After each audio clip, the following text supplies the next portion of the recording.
வணக்கம் நண்பர்களே. நீங்கள் ஒரு அபரிதமான திறமைசாலியாக இருக்கிறீங்க.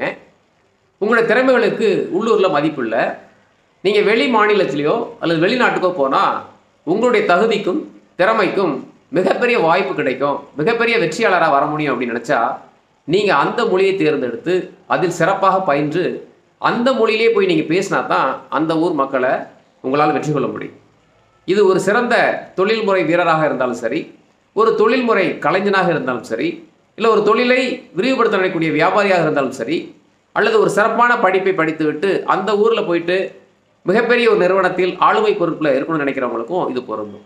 ஏன்னா நீங்கள் போகிற இடத்துல அந்த மொழியில் தான் நீங்கள் ஆளுமை செலுத்த முடியும். உங்கள் மொழியை தேர்ந்தெடுத்த இடத்துல அங்கே உங்களுக்கு வேலைக்கு கூப்பிட மாட்டாங்க.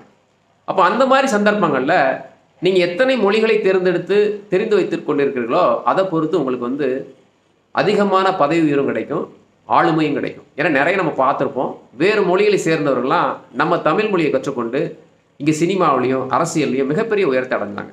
அதே மாதிரி நிறைய வீரர்கள்லாம் பார்த்தீங்கன்னா பல மொழிகளை தெரிந்தால் தான் பல நாட்டில் அவங்க போய் பயணம் செய்து அங்கெல்லாம் அவங்க ஆளுமையை செலுத்த முடியும். பல வியாபார நிறுவனங்களும் அப்படித்தான் இருக்கிறாங்க. மிகப்பெரிய ஒரு கார்ப்பரேட் கம்பெனியில் ஒரு சிஇஓ போகணுன்னா நீங்கள் நிறைய மொழியை தேர்ந்தெடுத்து தெரிஞ்சிருக்கணும். அப்போ தான் அங்கெல்லாம் நீங்கள் போயிட்டு அந்த கிளைகளை நிர்வகிக்க முடியும். அதனால் உங்களுக்கு எத்தனை மொழிகள் தெரியுமோ அத்தனை அளவுக்கு நீங்கள் மிகப்பெரிய வெற்றியாளராக மாற முடியும்.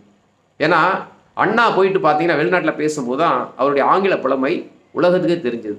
அதனால் இன்னொரு மொழி என்பது நமக்கு இன்னொரு வாழ்வாதாரத்தை கொடுக்க தான் உண்மை. இன்னொரு பதிவில் சந்திக்கிறேன். நன்றி.